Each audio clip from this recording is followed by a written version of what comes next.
Hi friends, welcome to Harish academy.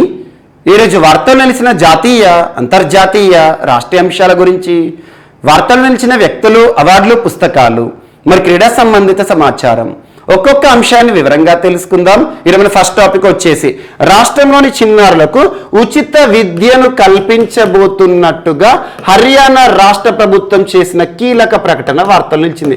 Haryana రాష్ట్ర ప్రభుత్వం అంటున్నాను. ప్రస్తుతం హర్యానా రాష్ట్రంలో ముఖ్యమంత్రి ఎవరు? మనోహర్ లాల్ ఖట్టర్ గారు నిన్నటి రోజున ఒక కీలక ప్రకటన చేశారు. అదేంటంటే రాష్ట్రంలోని చిన్నారులకు ఇక మీదట రాష్ట్ర ప్రభుత్వం పూర్తి ఉచిత విద్యను కల్పించబోతోందని చెప్పేసి ఇక్కడ కొన్ని పాయింట్స్ ని గుర్తుంచుకోండి. ఇక్కడ ఫ్యామిలీ ఇన్కమ్ అనేది కీలక పాత్ర పోషిస్తుంది.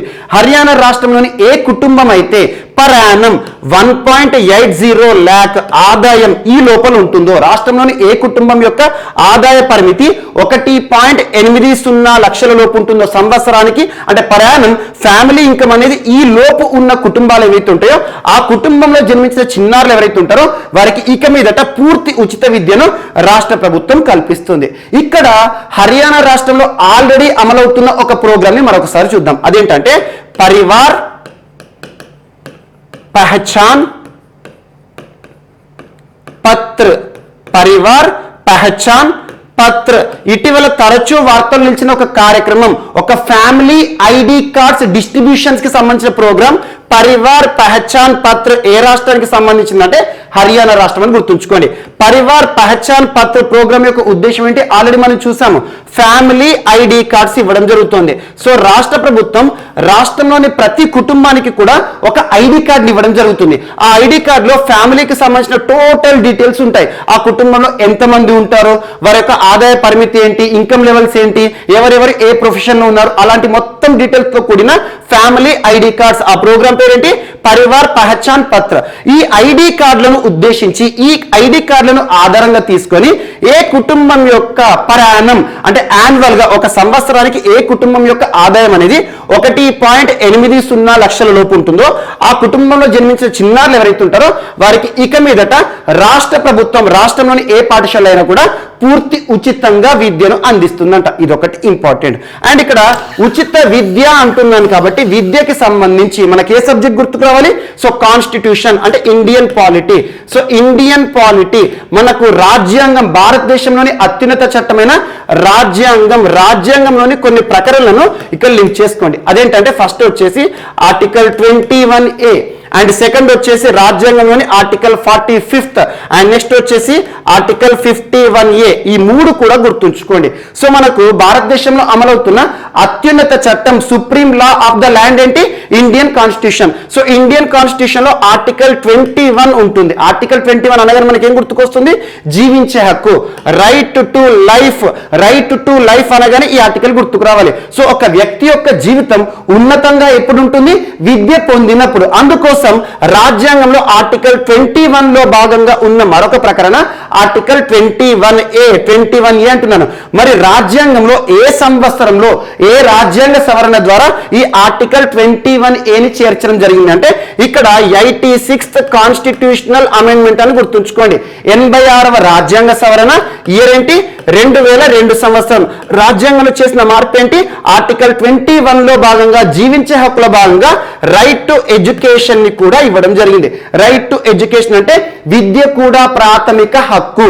6 నుండి 14 సంవత్సరాల లోపు చిన్నారులు ఎవరైతే ఉంటారో మన భారతదేశంలో చిన్నారులు ప్రతి చిన్నారి కూడా విద్యను ప్రాథమిక హక్కుగా కలిగి ఉన్నాడు. ఇది ఒకటి ఇంపార్టెంట్. ఆర్టికల్ 21A ఈ రాజ్యాంగ సవరణ గుర్తుంచుకోండి. సో ఇక్కడ ఇంకొక ఆర్టికల్, ఇక్కడ 21A అంటేనేమో ప్రాథమిక హక్కు అంటే ఏంటి? Fundamental right. ఇక్కడ 45 అనేది ఆదేశిక సూత్రాలు, directive principles of state policy. ఆదేశిక సూత్రాలు, these are the directives that are given to the government of the day. అంటే మనం పరిపాలించే ప్రభుత్వం ఏదైతే ఉంటుందో ప్రభుత్వాలు చేయాల్సిన పనులు అన్నట్టు, ప్రభుత్వాలకు రాజ్యాంగం ఇస్తున్న ఆదేశం అన్నట్టు. ఆర్టికల్ 45 ఏం చెప్తుంది? సో 6 సంవత్సరాల లోపు చిన్నారులు ఎవరైతే ఉంటారో వారికి ప్రీ ప్రైమరీ ఎడ్యుకేషన్ ని కల్పించాలి. ప్రీ ప్రైమరీ 6 సంవత్సరాల లోపు చిన్నారులు. అందుకే చూడండి ప్రస్తుతం దేశవ్యాప్తంగా అంగన్వాడీలు పనిచేస్తున్నాయి. అంగన్వాడీలు అనగానే ఆర్టికల్ 45 గుర్తుకు రావాలి. And next article 51A.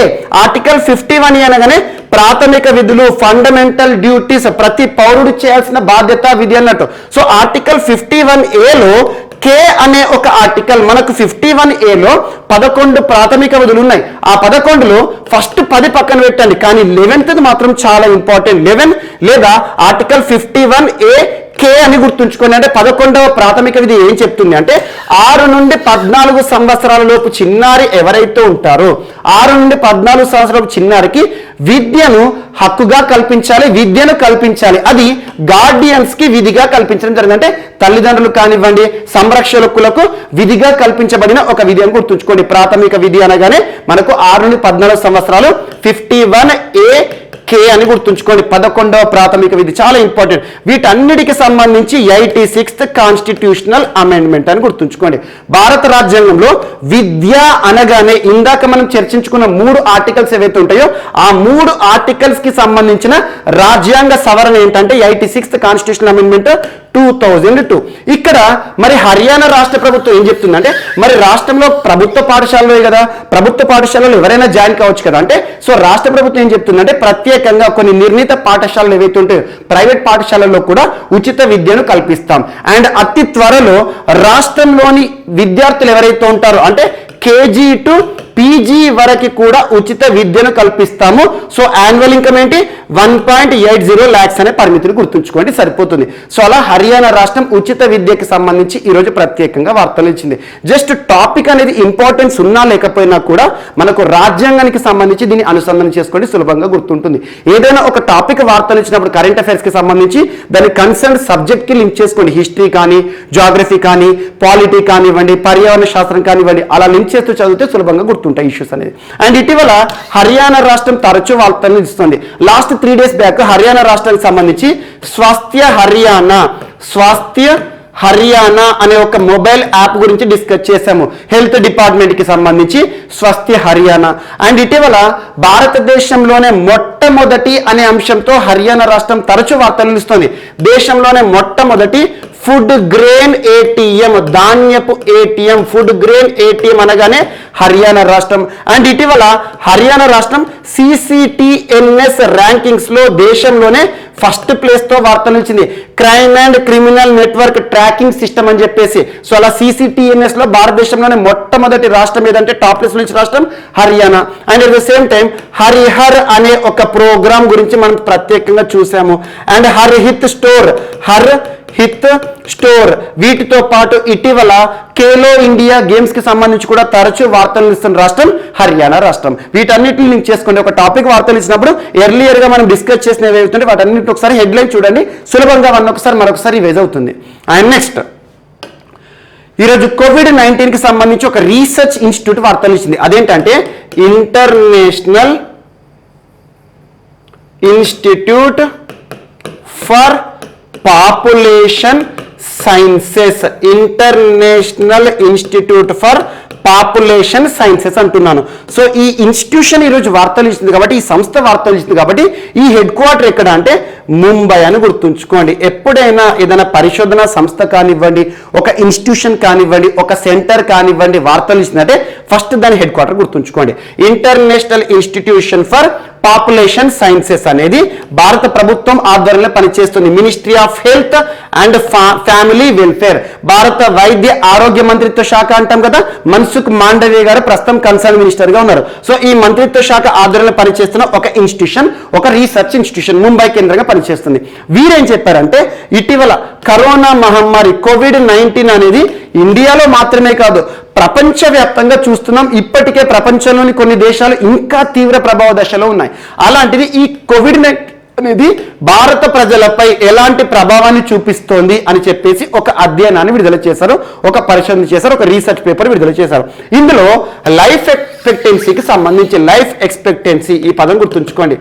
Life expectancy బ్రాకెట్లో ఎట్ బర్త్. లైఫ్ ఎక్స్పెక్టెన్సీ అంటే ఏం లేదు, ఒక చిన్నారి జన్మించినప్పుడు యావరేజ్గా తను ఎంతకాలం బ్రతుకుతాడు అని చెప్పేదే లైఫ్ ఎక్స్పెక్టెన్సీ, ప్రస్తుతం భారతదేశంలో ఆయుర్దాయం అంటాం, లైఫ్ స్పాన్ అన్నట్టు. సో ప్రస్తుతం భారతదేశంలో సగటు అంటే పురుషుని యొక్క మేల్ కి సంబంధించి లైఫ్ ఎక్స్పెక్టెన్సీ ఎంత ఉందంటే ఆల్మోస్ట్ 69.5. ఇది 2019లో. అలాగే భారతదేశంలో ఒక స్త్రీకి సంబంధించి లైఫ్ ఎక్స్పెక్టెన్సీ ఎంత ఉంది అంటే 72 years 2019లో.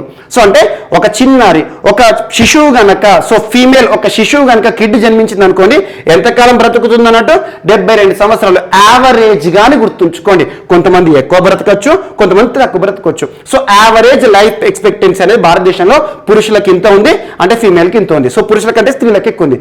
మరి COVID-19 మహమ్మారి, కరోనా మహమ్మారి లైఫ్ ఎక్స్పెక్టెన్సీని అరౌండ్ 2 years కి తగ్గించిందంట. ఈరోజు international institution for population science ఏం చెప్తుంది అంటే కరోనా మహమ్మారి లైఫ్ ఎక్స్పెక్టెన్సీ భారతదేశంలో ఆయుర్దాయాన్ని 2 సంవత్సరాలు తగ్గించింది, పురుషుల్లోనూ స్త్రీల్లోనూ. లైఫ్ ఎక్స్పెక్టెన్సీ మేల్లో ఎంత ఉంది అంటే ప్రస్తుతం ఈ రీసెర్చ్ ఆధారంగా 67.5 అంటే తగ్గింది అన్నట్టు. 2 సంవత్సరాల ఆయుర్దాయం లైఫ్ స్పాన్ అనేది తగ్గింది. అట్ ద సేమ్ టైం స్త్రీల విషయానికి వస్తే 69.8 ఉందని చెప్పడం జరిగింది ఒక రీసెర్చ్. సో కరోనా మహమ్మారి లైఫ్ ఎక్స్పెక్టెన్సీ పైన, సగటు మనిషి జీవిత కాలంపై ఎలాంటి ప్రభావాన్ని చూపించింది అని చెప్పేసి ఒక రీసెర్చ్ చేసిన సంస్థ ఏంటి? International institution for population sciences. ఆ ఇన్స్టిట్యూషన్ ఏం చెప్పింది రీసెర్చ్ పేపర్లో? లైఫ్ ఎక్స్పెక్టెన్సీ అనేది కనీసం 2 సంవత్సరాలు తగ్గింది, పురుషుల్లోను స్త్రీలలోను. అరౌండ్ అంటున్నాను. సో సగటు పురుషుడు ఒకవేళ చిన్నారి జన్మించింది అనుకోండి, సో మేలు ఎంతకాలం జన్మిస్తారంటే ఇది 2020 వరకే, ఇంకా మరి 2021 ఇవ్వలేదు వీరు. And at the same time ఏమంటున్నా అంటే భారతదేశంలో 39 to 75 years వారు ఎవరైతే ఉంటారో అత్యధికంగా కరోనా మహమ్మారి బారిన పడి చనిపోయిన వారిలో ఈ ఏజ్ గ్రూప్ వాళ్ళు ఉన్నారంట. ఇది ఒకటి కూడా ఇంపార్టెంట్, జస్ట్ గుర్తుంచుకోండి. లైఫ్ ఎక్స్పెక్టెన్సీకి సంబంధించి ఒక రీసెర్చ్ చేస్తూ ఈ సంస్థ వార్తలు ఇచ్చింది. ఈ సంస్థ వార్తలు ఇచ్చింది కాబట్టి దీని యొక్క హెడ్ క్వార్టర్ గుర్తుంచుకోండి. ప్రస్తుతం భారతదేశంలో మేలు ఫీమేల్ లైఫ్ ఎక్స్పెక్టెన్సీ లాస్ట్ తాజా 2019 ఏదైతే ఉందో అందులో 2 సంవత్సరాలు తగ్గిందని చెప్పేసి ఒక రీసెర్చ్ ఈ రోజు వార్తలు ఇచ్చింది. ఇది ఒకటి ఇంపార్టెంట్. అండ్ ఇటీవలే భారతదేశంలో 100 కోట్ల మంది ప్రజలకు వ్యాక్సినేషన్ పూర్తి చేయడం జరిగింది. అట్లీస్ట్ సింగిల్ డోస్ ఇచ్చింది భారత ప్రభుత్వం. ఈ యొక్క పాయింట్ కూడా గుర్తుంచుకోండి. ఆ ఎపిసోడ్లో మనం అన్ని అంశాలు చూసాం, భారతదేశంలో మొట్టమొదటి అనే అంశాలు అన్ని చూసాం కరోనాకి సంబంధించి. అండ్ నెక్స్ట్ ఈరోజు మరొక అంశం, మరొక రిపోర్ట్ వార్తలు వచ్చింది. అదేంటంటే ఈ రిపోర్ట్ పేరు గుర్తుంచుకోండి, దేనికి సంబంధించి చూద్దాం. ఈ రిపోర్ట్ పేరు ఏంటంటే from pollution to solution. From pollution to solution. Tagline ఏంటంటే, ఈ నివేదిక యొక్క ట్యాగ్లైన్ ఏంటంటే a global assessment of marine litter and plastic pollution. Simple గా అర్థం అవ్వాలి, ఈచ్ అండ్ ఎవ్రీ వర్డ్ అర్థం చేసుకుంటే ఈ నివేదిక దేనికి సంబంధించి తెలుస్తుంది. ఫ్రమ్ పొల్యూషన్ టు సొల్యూషన్ అంటే పొల్యూషన్ కి సొల్యూషన్ ఏంటి అని చెప్పే ఒక నివేదిక. ఇక్కడ ఈ ట్యాగ్లైన్ ఏం చెప్తుంది? గ్లోబల్ అసెస్మెంట్, ప్రపంచవ్యాప్తంగా కూడా ఒక నివేదిక. దేనికి సంబంధించి? Marine litter. మెరైన్ అనే పదం కనిపించిందంటే that is the term related to aquatic లేదా సముద్ర జలం అనే ఒక అర్థాన్ని ఇస్తుంది. మెరైన్ అనగానే సముద్రానికి సంబంధించి, నీటికి సంబంధించి అన్నట్టు.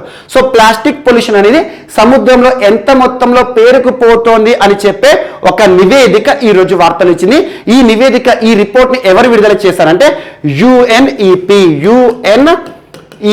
యుఎన్ఈపి అని గుర్తుంచుకోండి. యుఎన్ఈపి యొక్క యాక్రోనిమ్ ఏంటి? United Nations Environment Programme. So ఐక్యరాజ్య సమితి అనుబంధ సంస్థ అయిన యుఎన్ఈపి. ఐక్యరాజ్య సమితి అనుబంధ సంస్థ అనగానే ఖచ్చితంగా హెడ్ క్వార్టర్ గుర్తుకు రావాలి. ఐక్యరాజ్య సమితి అనుబంధ సంస్థలు ఏ చిన్న ఇష్యూతో వార్తలు ఇచ్చినా కూడా దాని యొక్క హెడ్ క్వార్టర్ ని రివైజ్ చేయండి. సో యుఎన్ఈపి అనగానే నైరోబీ కేంద్రంగా పనిచేస్తుంది. నైరోబీ ఎక్కడ ఉంది? కెన్యా. యుఎన్ఈపి ఏ సంవత్సరంలో ఏర్పాటైంది? 1972. సో నెక్స్ట్ ఇయర్ కి 50 years అవుతుంది యుఎన్ఈపి ఏర్పాటై. సో 50 years లో భాగంగా ఒక నివేదికను విడుదల చేసిందని గుర్తుంచుకోండి. 1972లో ఏర్పాటైన యుఎన్ఈపి ఇటీవల ఈ నివేదికలో ఏం చెప్పిందంటే ప్రస్తుతం ప్రపంచవ్యాప్తంగా ప్రపంచంలోని సముద్రాలు ఏవైతే ఉంటాయో, మహాసముద్రాలు, సముద్రాలు, అందులో ప్రతి ఏటా ప్రయాణం 9 to 14 million tons 9 to 14 million tons plastic వ్యర్థాలు చేరుతున్నాయి. ప్లాస్టిక్ వ్యర్థాలు ఎంత మొత్తంలో ప్రయాణం, ఎంత సముద్రంలో, ప్రపంచ సముద్రాల్లో ఎంత మొత్తం చేరుతుంది? 9 to 14 million tons as on today, ఇప్పటి వరకు యావరేజ్. ఇది కాస్త 2040 సంవత్సరం వరకు ఎంత మొత్తంలో పెరుగుతుందట అంటే కనీసం 23 నుండి 37 మిలియన్ టన్నుల ప్లాస్టిక్ వ్యర్థాలు మెరైన్ ఎకోసిస్టంలో ఆక్వాటిక్ ఎకోసిస్టమ్ పైన ఇంపాక్ట్ చూపిస్తాయి అంటే రానున్న రోజుల్లో ప్లాస్టిక్ పొల్యూషన్ అనేది పెరుగుతుంది. ఆ ప్లాస్టిక్ పొల్యూషన్ సముద్రాల్లో కూడా అధిక మొత్తంలో చేరబోతుందని చెప్పేసి 2040 సంవత్సరానికి అసెస్ చేస్తూ కొన్ని వాల్యూస్ ని విడుదల చేయడం జరిగింది. మరి ప్లాస్టిక్ పొల్యూషన్ అనేది సముద్రంలో పెరిగింది అనుకోండి, దీనివల్ల ప్రభావం ఏంటి? అత్యధికంగా మెరైన్ ఎకోసిస్టమ్ మొత్తం దెబ్బతింటుంది. అంటే సముద్ర వాతావరణం మొత్తం కూడా తీవ్ర ప్రభావానికి గురవుతుంది. అక్కడ నివసించే జీవులు ఏవైతుంటే అవన్నీ చచ్చిపోతాయి అన్నట్టు. ఇప్పటికి కూడా చూడండి, చాలాసార్లు నివేదికలు మనం చూస్తున్నాం, సముద్రంలో ఎక్కడో సముద్ర గర్భంలో ఉండే చిన్న చిన్న జీవుల్లో కూడా మనం ఏదైతే ఉంటుందో దానిలో పోస్ట్ మార్టం గిట్ట చేస్తే అందులో టన్నుల కొద్దీ ప్లాస్టిక్ అనేది బయటికి రావడం జరుగుతుంది. ఇది ఒకటి ఇంపార్టెంట్. సో ఇక్కడ ఈ ప్లాస్టిక్ పొల్యూషన్ అనేది ప్లాస్టిక్ లో కార్సినోజెనిక్ ఏజెంట్స్ ఉంటాయి. కార్సినోజెనిక్ ఏజెంట్స్, కార్సినోజెనిక్ అనే పదం ఎక్కడ కనిపించినా కూడా that is the term related to cancer. అంటే మనిషిలో క్యాన్సర్ కారకం అనేది ఈ కార్సినోజెనిక్ ఏజెంట్ ఎందులో ఉంటాయి? అత్యధికంగా ప్లాస్టిక్ లో ఉంటుంది. అలాంటి ప్లాస్టిక్ పొల్యూషన్ 2040 సంవత్సరానికి సముద్రంలో ఎంత మొత్తంలో పెరుగుతుంది అంటే ఇక్కడ నుండి ఇంత మొత్తంలో, అంటే 3 రెట్లు పెరగబోతుందని చెప్పేసి. సో ప్లాస్టిక్ పొల్యూషన్ ని అడ్డుకట్ట వేయడానికి ఎలాంటి సొల్యూషన్ తో ముందుకు పోవాలి ప్రపంచం అని చెప్పేసి కొన్ని ప్రత్యేకమైన స్ట్రాటజీస్ ని కూడా విడుదల చేసింది UNEP అని గుర్తుంచుకోండి. ఇలాంటి నివేదికల్లో ఉంచిన అంశాలు ఏవైతే ఉంటాయో, గణాంకాలు ఏవైతే ఉంటాయో వీటిపైన కూడా పోటీ పరీక్షలో ప్రశ్నలు అడుగుతారు. ఇటీవల UNEP విడుదల చేసిన ఈ రిపోర్ట్ పేరుస్తారు. అందులో ప్లాస్టిక్ పొల్యూషన్ అనేది ఎంత మొత్తంలో పెరుగుతుంది, ప్రయాణం ఎంత మొత్తంలో సముద్రం చేరుతుందంటే 2040 సంవత్సరంకు ప్రతి సంవత్సరం కూడా ఇంత మొత్తంలో సముద్రంలోకి చేరుతాడు ప్లాస్టిక్ వ్యర్థాలు. ఇది ఒకటి ఇంపార్టెంట్. అండ్ UNEP వార్తలు ఇచ్చింది కాబట్టి ఇటీవల UNEPకి సంబంధించి భారతదేశంలో బీహార్ రాష్ట్రం వార్తలు ఇచ్చింది. బీహార్ రాష్ట్రం భారతదేశంలోనే మొట్టమొదటి అనే అంశంతో వార్తలు ఇచ్చింది. ఆ మొట్టమొదటి అనే అంశం దేనికి సంబంధించి? బీహార్ రాష్ట్రం UNEPతో ఒప్పందం కుదుర్చుకొని వార్తలు ఇచ్చింది. ఆల్మోస్ట్ ఒక 5 months బ్యాక్ మనం డిస్కస్ చేసాం. బీహార్ UNEP ఒప్పందం, భారతదేశంలోనే UNEPతో ఒప్పందం కుదుర్చుకున్న మొట్టమొదటి రాష్ట్రంగా బీహార్ చూడడం జరిగింది. ఇది ఒకటి ఇంపార్టెంట్. అండ్ నెక్స్ట్ సముద్రం గురించి చూసాం కాబట్టి సముద్రంలో ఉండే ఒక జీవి వేల్స్. వేల్స్ అంటే తిమింగలాలు, పెద్ద పెద్ద తిమింగలాలు ఉంటాయి కదా, వేల్స్ లో కూడా రకరకాలు ఉంటాయి. స్పర్మ్ వేల్ అని గుర్తుంచుకోండి. సో స్పర్మ్ వేల్స్ అని గుర్తుంచుకోండి. సో స్పర్మ్ వేల్స్ లో చూసే ఒక ప్రత్యేకమైన పదార్థం ఏంటంటే, ఈ పదార్థం గురించి కూడా ఆల్రెడీ మనం డిస్కస్ చేసాం. సేమ్ ఇమేజ్ ని ఆల్మోస్ట్ ఒక 4 months బ్యాక్ మీకు డిస్ప్లే చేశాను. దీన్ని ఏమంటాం? యాంబర్ గ్రీస్. యాంబర్ గ్రీస్ అనున్నది తరచూ వార్తలు నిలుస్తుంది. అదేంటంటే దీన్ని వేల్ వామిట్ అనొచ్చు. వేల్ వామిటింగ్ వస్తుందంట కదా. వామిట్ అంటే ఏంటి? వాంతి అన్నట్టు. సో వేల్ వామిట్ అంటే ఏంటి? సో వేల్ చేసుకునే ఒక వామిట్ అని గుర్తుంచుకోండి. వేల్ వామిట్ లేదా యాంబర్గ్రిస్ అంటే ఏంటంటే మనకు సముద్రంలో ఉండే పెద్ద పెద్ద జీవులు ఏవైతే ఉంటాయో స్పర్మ్ వేల్స్ లేదా వేల్స్ అని గుర్తుంచుకోండి. అది తీసుకునే ఆహారం ఉంటుంది కదా, మొత్తం తింటా ఉంటుంది. అలా తీసుకున్న ఆహారము ఇండైజెషన్ కి ఏదైతే గురవుతుందో, అంటే మనం తీసుకునే ఆహారం ప్రతి ఒక్కటి కూడా అరగదు. సో అలా అరగలేని ఏదైతే ఉంటుందో దాని శరీరంలోకి పోతుంది కదా. సో ఇండైజెస్టబుల్ ఫుడ్ ఏదైతే ఉంటుందో, అరిగే సామర్థ్యం లేని ఫుడ్ ఏదైతే ఉంటుందో దాని యొక్క ఇంటెస్టైన్ లో చేరుతుంది. ఆ ఇంటెస్టైన్ లో పేరుకుపోయిన ఆ ఆహారం ఏదైతే ఉంటుందో అరగదు. అది మొత్తం కూడా ఒక సాలిడ్ రూపంలోకి మారేసేసి ఆ ఇంటెస్టైన్ వాల్ ఉంటుంది కదా దానికి స్టిక్ అయి ఉంటుంది అన్నట్టు. అలా దాదాపు కొన్ని 100 కిలోలకు పెరుగుతుంది. సో ఆ వేలు తీసుకునే ఆహారం అనేది అరిగించుకునే సామర్థ్యం అనేది అది అరిగించుకుంటుంది. సో మిగతా ఏదైతే ఉంటుందో డైజెషన్ కాని ఫుడ్ ఏదైతే ఉంటుందో అది మొత్తం కూడా ఇంటెస్టైన్ లో ఒక భాగాన స్టిక్ అయి ఉంటుంది. సో ఇది మొత్తం పెరిగి అలాంటిది కొన్ని సంవత్సరాల తర్వాత 10, 15, 20, 50 ఏళ్ళ తర్వాత ఏమవుతుందంటే అది ఒక స్టోన్ లా మారుతుంది. వ్యాక్సీగా ఉంటుంది. వ్యాక్స్ అంటే ఏంటంటే సమర్గా ఉంటుంది, వ్యాక్సీగా ఉంటుంది. ఇది ఎక్కువగా ఏంటంటే పేల్ ఎల్లో కానీ బ్లాక్ కలర్ లోకి మారుతుంది, ఒక రాయిలా మారుతుంది. సో కొంతకాలం తర్వాత ఏమవుతుంది అంటే అది ఇంటెస్టైన్ నుండి దాని యొక్క బాండేజ్ అనేది పోతుంది, అంటే ఊడిపోతుంది అన్నట్టు. అప్పుడు ఏం చేస్తుంది? వేల్ అనేది ఆ వాటర్ లో వామిట్ చేస్తుంది అన్నట్టు, అంటే దాన్ని మొత్తం వామిటింగ్ చేసుకుంటుంది.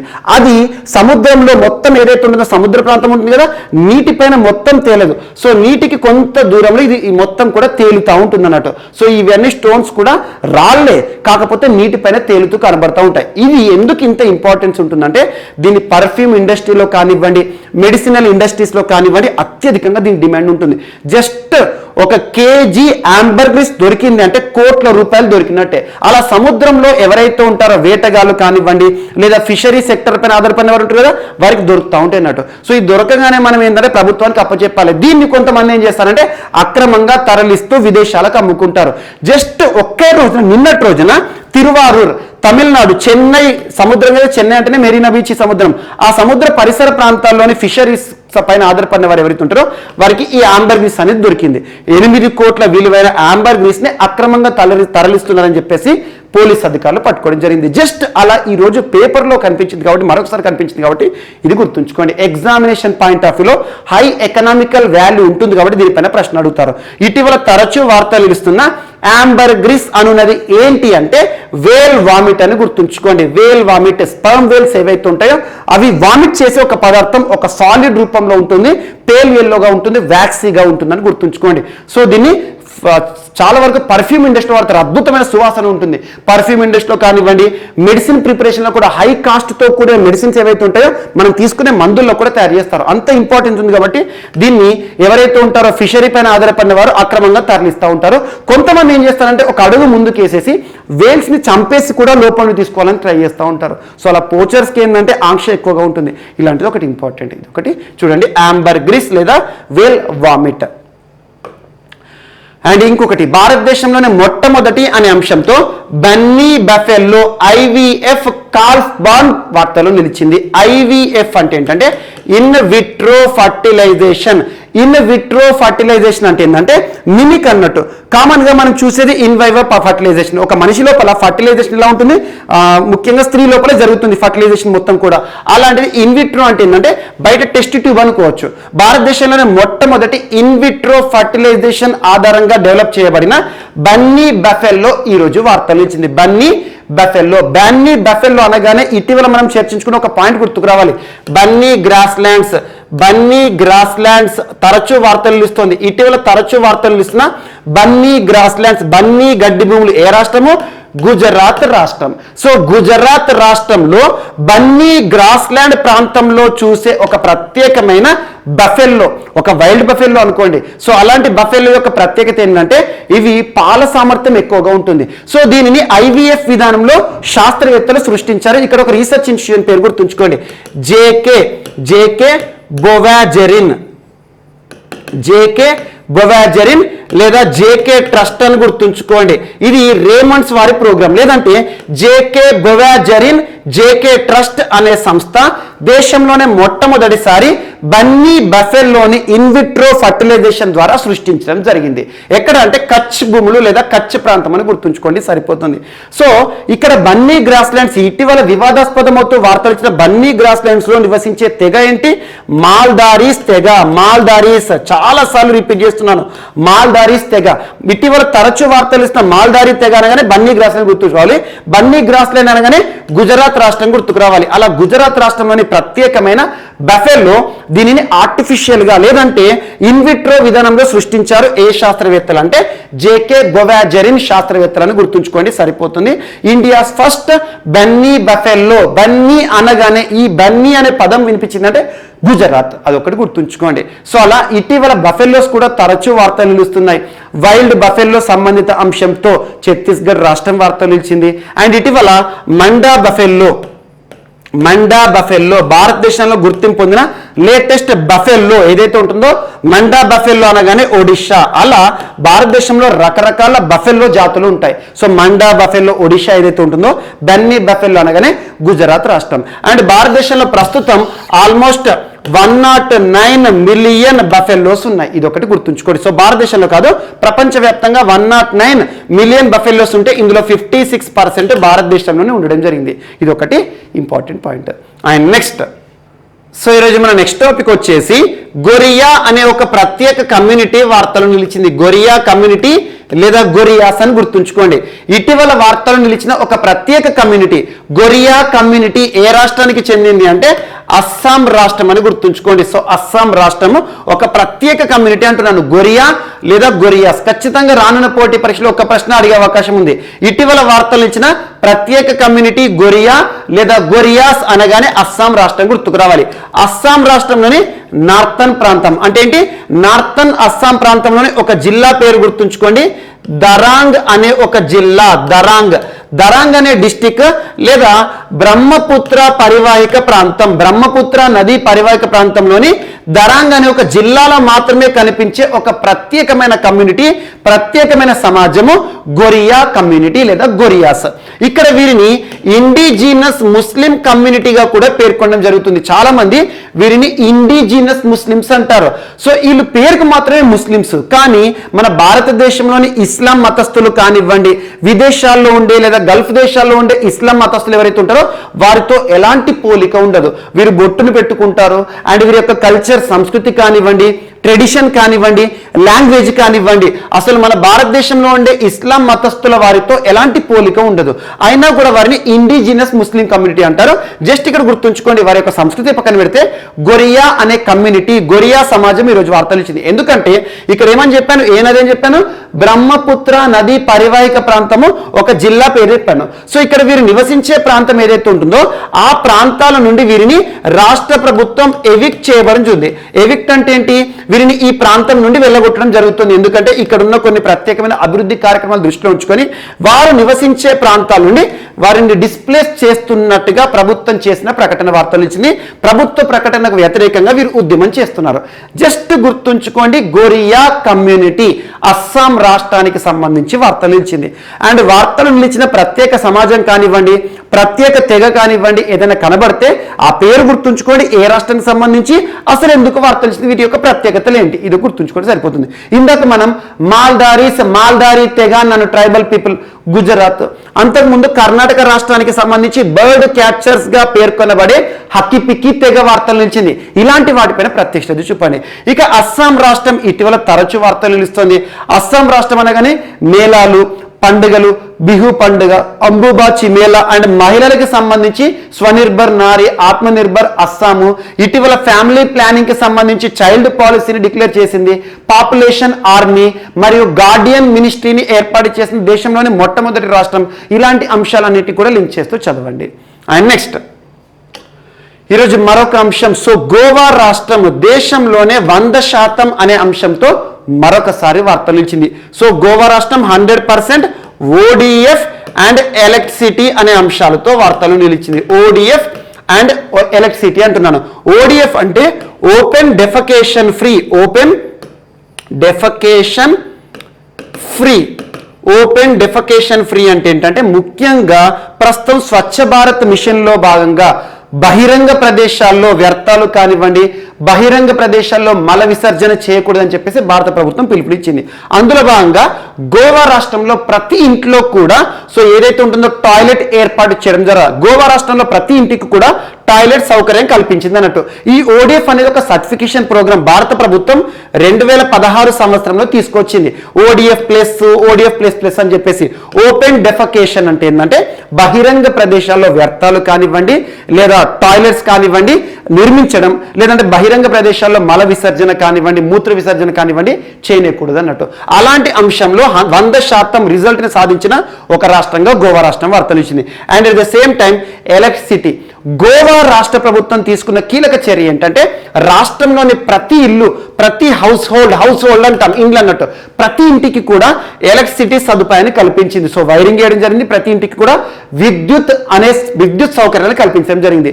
అలా 100% విద్యుదీకరణ, 100% ఓడిఎఫ్ ని సాధిస్తూ ఈరోజు గోవా రాష్ట్రం వార్తలు ఇచ్చింది. ఈరోజు ministry of information and broadcasting మంత్రిత్వ శాఖ, సమాచార మంత్రిత్వ శాఖ అంటాం, అనురాగ్ ఠాకూర్ గారు ఈరోజు గోవా రాష్ట్రాన్ని ప్రశంసించడం జరిగింది. గోవా ఇటీవల 100% అనే అంశంతో తరచూ వార్తలు నిలుస్తుంది. దేశంలోనే మొట్టమొదటి రేబీస్ ఫ్రీ స్టేట్ ఏదంటే గోవా. దేశంలోనే మొట్టమొదటి హర్ ఘర్ జల్, ఇంటింటికి కూడా functional house hold tap connections ద్వారా నీటి సౌకర్యాన్ని కల్పిస్తున్న రాష్ట్రంగా గోవా రాష్ట్రాన్ని ఆల్మోస్ట్ 6 months బ్యాక్ చూస్తాం. అలాంటి అంశాలతో తరచూ గోవా రాష్ట్రం వార్తలు నిలుస్తుంది. So Goa achieves 100% goals in major schemes like ODF, electricity and piped water అంటే ఏంటంటే functional house hold tap connections కల్పించి నీటి సౌకర్యాన్ని కల్పిస్తుంది. At the same time ration to poor, ప్రతి ఇంటికి కూడా రేషన్ సౌకర్యాన్ని కల్పించడం జరుగుతుంది. And at the same time assistance to fishermen అంటే మత్స్యరంగం పైన ఆధారపడిన వారి కోసం ప్రధానమంత్రి మత్స్య సంపద యోజన విషయంలో కూడా అద్భుత పనితీరు గోవా రాష్ట్రం ప్రదర్శిస్తుంది. At the same time Kisan credit card కానివ్వండి, ఇలాంటి అంశాలు గోవాకి సంబంధించి ఇప్పటి వరకు మనం ఏ అంశాలు అయితే 100% అనే అంశాలు డిస్కస్ చేసామో వాటిని చూడండి. అండ్ ఇటీవల గోవాకి సంబంధించి నిన్నటి క్లాస్లో కూడా మనం చూసాము సన్ బర్న్ ఫెస్టివల్ అని చెప్పేసి. సన్ బర్న్ ఫెస్టివల్ అనగానే గోవా రాష్ట్రం మరియు దేశంలోనే మొట్టమొదటి రాష్ట్రంగా గోవా రాష్ట్రం వార్తలు ఇచ్చింది. దేశంలోనే మొట్టమొదటి ఆల్కహాల్ మ్యూజియం కాండోలిమ్ విలేజ్ అని చెప్పాను. కాండోలిమ్ బీచ్ ప్రత్యేకమైందని చెప్పేసి. మరియు దేశంలోనే మొట్టమొదటి legal sex toys store Goa రాష్ట్రానికి సంబంధించి. గోవా రాష్ట్రానికి సంబంధించి ఫెనీ కూడా తరచూ వార్తలు ఇస్తుంది. దేశంలోనే మొట్టమొదటి శాండ్ డ్యూన్ పార్క్ అనగానే గోవా రాష్ట్రం గుర్తుకు రావాలి. ఇలాంటి అంశాలన్నింటి కూడా లింక్ చేస్తూ చదవండి, సులభంగా గుర్తుంటాయి. అండ్ నెక్స్ట్ ఈరోజు మరొక అంశం కొంకన్ శక్తి వార్తలో నిలిచింది. కొంకన్ శక్తి యాక్చువల్గా కొంకన్ ఎక్సర్సైజ్ కొంకన్ అనగానే ఇండియా అండ్ యూకేకి సంబంధించి సంయుక్త నావికాదళ విన్యాసాలు. ఇండియా యూకే సంయుక్త నావికాదళ విన్యాసాల పేరేంటి? ఎక్సర్సైజ్ కొంకన్. ఇటీవలే ముగిసి వార్తలు నిలిచింది. ఇక్కడ కొంకన్ శక్తి అంటే ఏంటంటే ట్రై ఫోర్సెస్ ఎక్సర్సైజ్ అంటే త్రివిధ దళాలకు సంబంధించి ఇండియా యూకే ప్రదర్శిస్తున్న ప్రత్యేక విన్యాసం పేరు కొంకన్ శక్తి. ఇటీవల ఎక్కడ ప్రారంభమైందంటే వెస్టర్న్ కోస్ట్ సైడ్ అంటే అరేబియా సముద్రంలో ఇండియా మరియు యూకేకి సంబంధించి త్రివిధ దళాలు చేస్తున్న ప్రత్యేక విన్యాసాల పేరే కొంకన్ శక్తి అని గుర్తుంచుకోండి. అండ్ ఇప్పటికే ఇండియా యూకేకి సంబంధించి అజేయ వారియర్ ని మనం చూడడం జరిగింది. అజేయ వారియర్ అనగానే ఇండియా యూకేకి సంబంధించి మిలిటరీ విన్యాసాలు, సంయుక్త సైనిక విన్యాసాలు అండ్ మిషన్ ఇంద్రధనుష్ కానివ్వండి, Indradhanush not mission, so Indradhanush కానివ్వండి, ఇండియా యూకేకి సంబంధించి వైమానిక విన్యాసాలు, ఇలాంటి అంశాలు ఏవైతే మనం డిస్కస్ చేసామో లింక్ చేసుకోండి. జస్ట్ ఇక్కడ కొంకన్ శక్తి చరిత్రలో మొట్టమొదటిసారి వార్తలు ఇచ్చింది. దేనికి సంబంధించి అంటే ట్రై ఫోర్సెస్ లేదా త్రివిధ దళాలకు సంబంధించి ప్రత్యేక విన్యాసాలు. ఇండియా యూకే అనగానే కొంకన్ అనే పదం గుర్తుకు రావాలి. సో యూకేకి సంబంధించి, యూకే అంటే ఏంటంటే Scotland, England, Wales, northern Ireland ఇలాంటివన్నీ కలిస్తేనే మనం యూకేగా పరిగణించడం జరుగుతుంది. ఇది ఒకటి ఇంపార్టెంట్. కొంకన్ శక్తి ఇటీవల అరేబియా సముద్రంలో ప్రారంభమై వార్తలు ఇచ్చింది. కొంకన్ అండ్ ఇండియా అనగానే మనకు యూకే గుర్తుకు రావాలి, సరిపోతుంది. అండ్ నెక్స్ట్ ఈరోజు మరొక అంశం. ఇటీవల ministry of social justice and empowerment, కేంద్ర సామాజిక మరియు సాధికారత మంత్రిత్వ శాఖ, కేంద్ర సామాజిక న్యాయ సాధికారత మంత్రిత్వ శాఖ అంటాం. ప్రస్తుతం కన్సర్న్ మినిస్టర్గా ఎవరున్నారు? వీరేంద్ర కుమార్ గారు. ఇటీవల తరచూ వార్తలు నిలుస్తున్న మంత్రిత్వ శాఖ. భారతదేశంలో ట్రాన్స్జెండర్లకు సంబంధించి తరచూ వార్తలు నిలుస్తోంది, దివ్యాంగులకు సంబంధించి తరచూ వార్తలు ఇస్తుంది, వృద్ధులకు సంబంధించి తరచూ వార్తలు ఇస్తున్న మంత్రిత్వ శాఖ ఏదైతే ఉంటుందో ఈరోజు ప్రత్యేకంగా ఒక నూతనమైన అంశాన్ని ప్రకటించడం జరిగింది. అదేంటంటే national fund for drug abuse. So drug abuse అంటే ఏంటంటే డ్రగ్స్ బారిన పడే యువత ఎవరైతే ఉంటారో వారందరినీ కూడా కాపాడాలి, డ్రగ్స్ బారిన పడకుండా కాపాడాలి, చర్యలు తీసుకోవాలని చెప్పేసి ఒక ప్రత్యేక ఫండ్ ని, ఒక జాతీయ నిధిని క్రియేట్ చేయాలని చెప్పేసి ఏ మంత్రిత్వ శాఖ ప్రకటించింది? Ministry of social justice and empowerment. మరి భారతదేశంలో ఇప్పటికే మనకు నషాముక్త్ భారత్ కానివ్వండి, నషాముక్త్ భారత్ అనే ప్రోగ్రామ్ కానివ్వండి, ఇలాంటి ప్రోగ్రామ్స్ అమలవుతున్నాయి. ఎట్ ద సేమ్ టైం భారతదేశంలో ఒక చట్టాన్ని గుర్తుంచుకొని narcotics and psychotropic substances act 1985 భారతదేశంలో మత్తు పదార్థాలకి సంబంధించి నియంత్రణ చేసే చట్టం. ఇలాంటి ఎన్ని చట్టాలు అమల్లో ఉన్నా కూడా యువత ఎక్కువగా డ్రగ్స్ బారిన పడడం జరుగుతుంది. ఇలాంటి అంశాలను దృష్టిలో ఉంచుకొని సో యువతని డ్రగ్స్ బారిన పడకుండా కాపాడాలని చెప్పేసి అందుకోసం ప్రత్యేక నిధిని ఏర్పాటు చేయాలని చెప్పేసి సిఫార్సు చేయడం జరిగింది ministry of social justice and empowerment. అతి త్వరలో ఈ ఫండ్ ని మనం చూడబోతున్నాం. ఈ ఫండ్ యొక్క ఉద్దేశం ఏంటంటే combating illicit trafficking in narcotic drugs, మత్తు పదార్థాలు ఏవైతే ఉంటాయో వాటిని అక్రమంగా రవాణా చేసే విషయంలో ఆపేసేయాలి. And controlling abuse of narcotic drugs ఏవైతే ఉంటాయో మత్తు పదార్థాల నియంత్రణ తీసుకోవడం, identifying treating and rehabilitating addicts. ఎవరైతే ఉంటారో మత్తు పదార్థాలకు మత్తు మందులకు బానిస అవుతారో వారిని ఐడెంటిఫై చేయాలి. వారు ఎవరైతే ఉంటారో వారికి ప్రత్యేకమైన ప్రాంతాలకు తీసుకుపోయి వారికి కౌన్సిలింగ్ చేయడము, వారిని ఆ మత్తు పదార్థాల నుండి మత్తు బానిసల నుండి దూరం చేయడం అన్నట్టు. ఇది ఒకటి important. And preventing drug abuse, మత్తు పదార్థాలకు సంబంధించిన అంశం. And educating public against drug abuse. So మత్తు పదార్థాలకు మత్తు మందులకు డ్రగ్స్ కి అడిక్ట్ అయితే ఎలాంటి నష్టాలు చూడడం జరుగుతుందని చెప్పేసి ప్రజలు అవగాహన కల్పించడం, నషాముక్త భారత్ లాగా. And next supplying drugs to addicts on medicinal necessity. So ఏవైతే ఉంటే మెడిసినల్ నెసెసిటీలో భాగంగా ఈ డ్రగ్ బానిసలు ఎవరైతే ఉంటారో వారికి ప్రత్యేకమైన మందులను డిస్ట్రిబ్యూట్ చేయడము, ఇలాంటి అంశాలు. Governing body to sanction money from fund. So అలా ప్రత్యేకంగా దేశంలో డ్రగ్ అబ్యూజ్ కి సంబంధించి ఒక నేషనల్ ఫండ్ ని ఏర్పాటు చేయాలని చెప్పేసి ministry of social justice and empowerment వారు ఈరోజు వార్తలు ఇచ్చారు. ఇప్పటికే అమలవుతున్నప్పటికీ కూడా భారతదేశంలో మత్తు మందు బారిన, సో మత్తు పదార్థాల బారిన పడేవారు, డ్రగ్స్ కి అడిక్ట్ అవుతున్న వారు పెరుగుతున్న దృష్ట్యా ఒక ప్రత్యేక నిధిని ఏర్పాటు చేయాలి. ఆ నిధి ద్వారా దీనికి కావాల్సిన నిర్వహణ నియంత్రణ చేయాలని చెప్పేసి మంత్రిత్వ శాఖ భావిస్తుందని గుర్తుంచుకోండి, సరిపోతుంది. అండ్ నెక్స్ట్ ఈరోజు పిఎం అభిమ్ వార్తలను నిలిచింది. పిఎం అభిమ్ అంటే యాక్రోనిమ్ ఏంటంటే పిఎం అంటే ప్రైమ్ మినిస్టర్ లేదా ప్రధానమంత్రి, ఏబి అంటే Ayushman Bharat health infrastructure management. ప్రధానమంత్రి Ayushman Bharat health infrastructure management. Each and every word meaning చూడండి. హెల్త్ ఇన్ఫ్రాస్ట్రక్చర్ అంటే ఏంటి? వైద్య సంబంధిత మౌలిక సౌకర్యాలను అభివృద్ధి చేయడానికి భారత ప్రభుత్వం ఏర్పాటు చేసిన ఒక ప్రత్యేక కార్యక్రమం. నిన్నటి రోజున భారత ప్రధాని నరేంద్ర మోదీ గారు ఉత్తరప్రదేశ్ రాష్ట్రంలోని సిద్ధార్థ నగర్ పర్యటనలో భాగంగా పిఎం అభిమ్ ప్రోగ్రామ్ ని ప్రారంభించడం జరిగింది. అంటే భారతదేశంలో హెల్త్ ఇన్ఫ్రాస్ట్రక్చర్ ని డెవలప్ చేయాలి. ఇప్పటికే భారతదేశంలో నేషనల్ హెల్త్ మిషన్ ని అమలు చేస్తున్నాం. అందులో భాగంగా ప్రతి వ్యక్తికి కూడా వైద్యపరమైన సేవలను అందించాలని చెప్పేసి పిఎం అభిమ్ ప్రోగ్రామ్ ని లాంచ్ చేయడం జరిగింది. జస్ట్ ఇక్కడ పిఎం అభిమ్ యాక్రోనిమ్ గుర్తుంచుకోండి, దేని యొక్క ఉద్దేశం తెలుస్తుంది. ప్రధానమంత్రి ఆయుష్మాన్ భారత్ అంటే హెల్త్ కి సంబంధించి, హెల్త్ ఇన్ఫ్రాస్ట్రక్చర్ మేనేజ్మెంట్ ని నిన్నటి రోజున భారత ప్రధాని నరేంద్ర మోదీ గారు ఉత్తరప్రదేశ్ రాష్ట్రంలో ప్రారంభించడం జరిగింది. భారతదేశంలో వైద్యపరమైన సౌకర్యాలు, మౌలిక సౌకర్యాలను నిర్వహించే ఒక ప్రత్యేక కార్యక్రమాన్ని గుర్తుంచుకోండి, సరిపోతుంది. అండ్ నెక్స్ట్, సో ఈరోజు మన నెక్స్ట్ టాపిక్ వచ్చేసి వార్తల్లో వ్యక్తులు. ఈరోజు వార్తలు నిలిచిన ఫస్ట్ పర్సన్ రామ్నాథ్ కృష్ణన్ గారు. రామ్నాథ్ కృష్ణన్ పర్సన్ పేరు గుర్తుంచుకోండి, important person.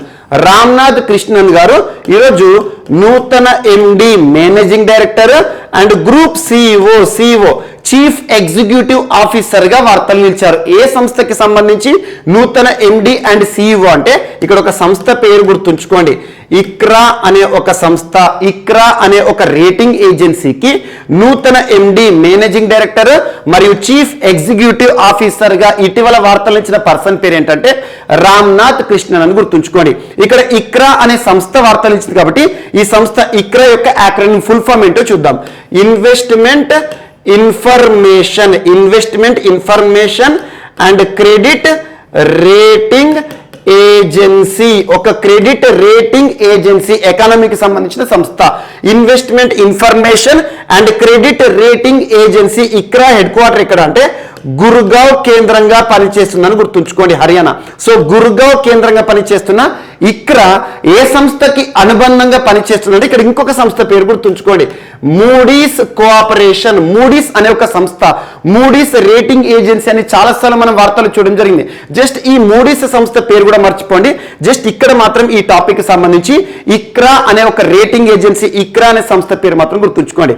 Investment information and credit rating agency. ఈ సంస్థకి నూతన ఎండి అండ్ సిఇఓగా వార్తలు ఇచ్చిన పర్సన్ రామ్నాథ్ కృష్ణన్. ఎవరి స్థానంలో అంటే శివరామన్ గారి స్థానంలో. సో శివరామన్ గారు ఇటీవల ఈ సంస్థకి సంబంధించి ఎన్ శివ గారు ఇటీవల రాజీనామా చేశారు.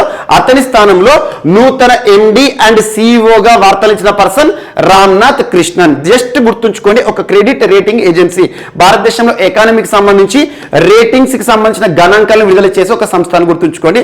హెడ్ క్వార్టర్ ఇక్కడ గుర్గావ్, హర్యానా కేంద్రంగా పనిచేస్తున్న ఇక్రా యాక్రోనిమ్ గుర్తుంచుకోండి. రామ్నాథ్ కృష్ణన్ పేరు గుర్తుంచుకోండి, సరిపోతుంది.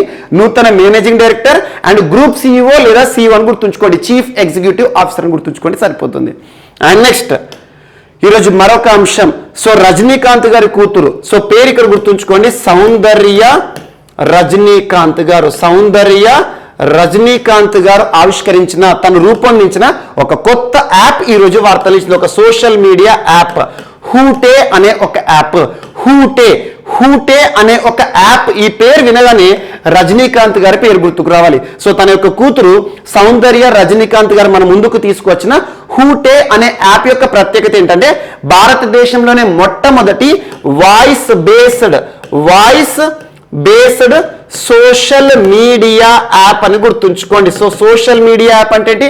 మనం వాడే ఫేస్బుక్ కానీ, ఇన్స్టాగ్రామ్ కానివ్వండి, క్లబ్ హౌస్ కానివ్వండి, ఇలాంటివి ఉంటాయి కదా, అలాంటి ఒక సోషల్ మీడియా యాప్ భారతదేశంలోనే మొట్టమొదటి మన వాయిస్ ఆధారంగా పనిచేసే ఒక ప్రత్యేకమైన సోషల్ మీడియా యాప్ అని గుర్తుంచుకోండి. సో భారతదేశంలోనే మొట్టమొదటి voice based social media app ఏదంటే హూటే. ఎవరికి సంబంధించిందంటే సౌందర్య రజనీకాంత్ గారు. సో నిన్నటి రోజున, సో నిన్న మండే రోజు యాక్చువల్గా రజనీకాంత్ గారు వార్తలు ఇచ్చారు. రజనీకాంత్ గారికి సంబంధించి 4 months బ్యాక్ మనం డిస్కస్ చేసిన ఒక అంశం అదేంటంటే, భారతదేశంలోనే చలనచిత్ర రంగానికి సంబంధించి, ఫిల్మ్ ఇండస్ట్రీకి సంబంధించి దాదాసాహెబ్ ఫాల్కే పురస్కార గ్రహీతగా వార్తలు ఇచ్చారు. సో నిన్నటి రోజున ఆ పురస్కార ప్రదాన వేడుక జరిగింది. సో ఆ వేడుక జరిగిన తర్వాత ఈ యాప్ ని లాంచ్ చేశారు రజనీకాంత్ గారు. జస్ట్ గుర్తుంచుకోండి, హూటే అనే ఒక పదం ఇటీవల వార్తలు ఇచ్చింది. దేనికి సంబంధించి అంటే, ఇది ఒక social media app, voice based India's first social media app. Soundarya Rajinikanth గారిని గుర్తుంచుకోండి. సో రజనీకాంత్ గారికి సంబంధించి ఇటీవల నూతనంగా వార్తలు ఇచ్చారు. దాదాసాహెబ్ ఫాల్కే భారతదేశంలో చలనచిత్ర రంగంలో ఇచ్చే ప్రతిష్టాత్మక పురస్కార గ్రహీతగా ఇటీవల మనం వార్తలు ఇవ్వడం జరిగింది, చర్చించుకోవడం జరిగింది. నిన్నటి రోజున ఆ పురస్కారాన్ని స్వీకరించడం జరిగింది. జస్ట్ గుర్తుంచుకోండి, సరిపోతుంది. అండ్ నెక్స్ట్ ఈరోజు మరొక అంశం. సో క్రీడలకి సంబంధించి ఇండియన్ ప్రీమియర్ లీగ్ కి సంబంధించి కొత్తగా 2 జట్లు వార్తలు ఇచ్చాయి. ఒకటి అహ్మదాబాద్ జట్టు అండ్ సెకండ్ వచ్చేసి లక్నో అంటే యూపీకి సంబంధించినట్టు. సో అహ్మదాబాద్ జట్టుకు సంబంధించి ఒక సంస్థ పేరు గుర్తుంచుకోండి, అదేంటంటే CVC capital partners. CVC Capitals partners అనే ఒక గ్రూప్, ఒక సంస్థ పేరు సివిసి క్యాపిటల్స్ పార్ట్నర్స్ అనే ఒక గ్రూప్ పేరు గుర్తుంచుకోండి, అహ్మదాబాద్ పేరుకు సంబంధించి. అండ్ లక్నోకి సంబంధించి ఇక్కడ గుర్తుంచుకోవాల్సింది ఏంటంటే ఆర్పి గోయల్ గ్రూప్ అని గుర్తుంచుకోండి. ఆర్పి సంజీవ్ గోయంకా. సో గోయల్ కాదు, ఆర్పి గోయంకా గ్రూప్ అని గుర్తుంచుకోండి. అండ్ ఇక్కడ వచ్చేసి so GVC Capitals partners group అని గుర్తుంచుకోండి. లేదంటే ఈ 2 జట్ల పేర్లు గుర్తుంచుకోండి, సరిపోతుంది. ఇప్పటి వరకు మనకు ఐపీఎల్ అనగానే 8 జట్లు మాత్రమే గుర్తొస్తాయి. ఆ 8 జట్లలో ఎగ్జాంపుల్ మన ప్రాంతానికి సంబంధించి, సో తెలుగు రాష్ట్రాలకు సంబంధించి హైదరాబాద్ సన్ రైజర్స్ హైదరాబాద్, ఆ తర్వాత తమిళనాడుకు సంబంధించి చెన్నై సూపర్ కింగ్స్, ఆ తర్వాత రాయల్ ఛాలెంజర్స్ బెంగళూరు ఆర్సీబీ అంటాం, ఆ తర్వాత ముంబై ఇండియన్స్ మహారాష్ట్రకి సంబంధించి, ఆ తర్వాత కింగ్స్ 11 పంజాబ్ జట్టు, at the same time Rajasthan Royals, Delhi Capitals, Kolkata night riders. ఈ 8 జట్లు ఏవైతే ఉంటాయో ఇప్పటి వరకు ఈ 8 జట్ల పేర్లు మనకు సుపరిచితమే. అలాంటి ఈ 8 జట్ల సరసన మరొక 2 జట్లు చేరనున్నాయి రానున్న ఐపీఎల్ 2022 అంటే ఎన్నవ ఎడిషన్? 15th edition. గుర్తుంచుకోండి, ఐపీఎల్ అనేది ఇంపార్టెంట్. ఎగ్జామినేషన్ పాయింట్ ఆఫ్ వ్యూలో ఐపీఎల్ కి సంబంధించిన ప్రశ్నలను తరచూ అడుగుతున్నారు. 14th ఎడిషన్ విజేత ఎవరంటే చెన్నై సూపర్ కింగ్స్. ఐపీఎల్ చరిత్రలో ఇటీవలే 4వసారి టైటిల్ ని కైవసం చేసుకొని చెన్నై సూపర్ కింగ్స్ మహేంద్ర సింగ్ ధోనికి సంబంధించిన ఒక జట్టును గుర్తుంచుకోండి. ఐపీఎల్ చరిత్రలో అత్యధిక సార్లు టైటిల్ గెలుచుకున్న జట్టు ఏంటంటే ముంబై ఇండియన్స్. సో రానున్న సంవత్సరం 2022 ఐపీఎల్ 15th ఎడిషన్ అన్నట్టు. ఆ 15th ఎడిషన్ దృష్టి ఉంచుకొని మెగా ఆక్షన్ ని నిర్వహించబోతోంది BCCI, board of control and cricket in India. భారతదేశంలో క్రికెట్ కి సంబంధించి నిర్వహణ నియంత్రణ చేసే సంస్థ బీసీసీఐ. ఐపీఎల్ నిర్వాహక మండలి వారు 2 కొత్త జట్లను ఇటీవల బిడ్లకి ఆహ్వానించారు. అంటే మనం కొనుక్కోవచ్చు అన్నట్టు. ఎవరైతే ప్రముఖులు ఉంటారో వారు ఈ జట్లను కైవసం చేసుకోవచ్చు. అందులో అహ్మదాబాద్, గుజరాత్ రాష్ట్రానికి సంబంధించి అహ్మదాబాద్ జట్టును సివిసి క్యాపిటల్స్ పార్ట్నర్స్ అనే ఒక సంస్థ, ఒక గ్రూపు కైవసం చేసుకుంది. ఎంత మొత్తంలో అంటే 5,600 కోట్ల రూపాయలకు. ఆ తర్వాత లక్నోకి సంబంధించి ఆర్పి గోయంకా గ్రూప్ ఆల్మోస్ట్ 7,900 కోట్ల రూపాయలకు కైవసం చేసుకుంది. సో అలా మొత్తం IPL లో తలపడే జట్ల సంఖ్య ఎంతకు చేరింది? 10కి చేరడం జరిగింది. సో ఆ 10 జట్ల పేర్లు గుర్తుంచుకోండి. కొత్తగా ఇటీవల వార్తలు ఇచ్చిన జట్లు ఏవంటే రానున్న సంవత్సరం నుండి ఈ 2 జట్లను కూడా మనం చూడబోతున్నాం. అంటే ఆటగాళ్ల సంఖ్య కూడా పెరగబోతోంది. ఈ మెగా ఆక్షన్ ఏదైతే ఉంటుందో అది చాలా ప్రతిష్టాత్మకంగా తీసుకుంటున్నాయి ప్రతి ఒక్క జట్టు కూడా. సో 10 జట్ల పేర్లు గుర్తుంచుకోండి. ఇక్కడ ఒక్కొక్క రాష్ట్రానికి ఒక్కొక్క జట్టు అనేది ఇంపార్టెంట్ అది. అండ్ నెక్స్ట్ ఈరోజు మరొక అంశం, ఈరోజు వార్తలు నిలిచిన ఒక పుస్తకం. ఆ పుస్తకం పేరు ఏంటంటే writing for my life. Writing for my life అనేది ఎవరికి సంబంధించిందంటే రస్కిన్ బాండ్ కి సంబంధించిన ఒక కొత్త పుస్తకం. రస్కిన్ బాండ్ అంటేనే so British descent Indian author అని గుర్తుంచుకోండి. ఇండియాలో ఉన్నారు. సో ఇండియన్ ఆథర్ లేదంటే బ్రిటన్ డిసెంట్ ఇండియన్ ఆథర్ అంటే బ్రిటన్ వారసుడైన ఇండియన్ ఆథర్ అని గుర్తుంచుకోండి. రస్కిన్ బాండ్ తను రచించిన పుస్తకాలను తరచు మనం చూస్తున్నాం. తను రచించిన 2వ ఆంథాలజీ అనే ఒక పుస్తకం. ఆంథాలజీ అంటే collection of poems, stories, essays అన్నట్టు. సో రస్కిన్ బాండ్ ప్రముఖ రచయిత రస్కిన్ బాండ్ జీవితంలో జరిగిన కీలక ఘట్టాలు ఏవైతే ఉంటాయో వాటిని పోయమ్స్ రూపంలోను, స్టోరీస్ టెల్లింగ్ రూపంలోను, ఎస్సేస్ రూపంలోను, వ్యాస రూపంలో తీసుకొచ్చిన తన లైఫ్ లో 25 సంవత్సరాల తర్వాత తీసుకొచ్చిన ఒక ఆంథాలజీ బుక్ వార్తలు ఇచ్చింది. ఆ బుక్ పేరు ఏంటంటే writing for my life the very best of Ruskin bond అని గుర్తుంచుకోండి. సో ఇప్పటికే తనకి సంబంధించిన ఒక రస్కిన్ బాండ్ కి సంబంధించిన ఆంథాలజీ బుక్ ఏంటంటే best of Ruskin bond. Best of Ruskin bond అనేది 25 సంవత్సరాల కింద తను రచించిన ఒక anthology book. And Ruskin bond కి సంబంధించి చాలా సార్లు మన పుస్తకాలను చర్చించుకోవడం జరుగుతుంది. రస్కిన్ బాండ్ కి సంబంధించిన ఒక పుస్తకం పేరు రూమ్ ఆన్ ద రూఫ్ కూడా important. Room on the roof ఇలాంటి పుస్తకాల పేర్లను తరచూ అడుగుతున్నారు. So Ruskin Bond important author కాబట్టి తనకు సంబంధించిన ఈ పేర్లు చెప్తున్నాను. సో తను రచించిన నూతన పుస్తకం, తన జీవితంలో జరిగిన కీలక అంశాలను ఇతివృత్తంగా తీసుకొని రాయబడిన పుస్తకం writing for my life the very best of Ruskin Bond Indian author రాశారు. సో ఈ పుస్తకం గుర్తుంచుకొని ఈ పుస్తకాన్ని పెంగ్విన్ పబ్లికేషన్స్ వారు మనం ముందుకు తీసుకురావడం జరిగింది. ఇది ఒక కొత్త పుస్తకం. సో ఇవి ఈరోజు వార్తలో నిలిచిన అంశాలు. మిస్లేనియస్ అంశాలు ఏమైనా మిగిలిపోతే మాత్రం రేపటి క్లాస్లో యాడ్ చేసుకొని నేర్చుకుందాం. రేపు కలుద్దాం. Thank you.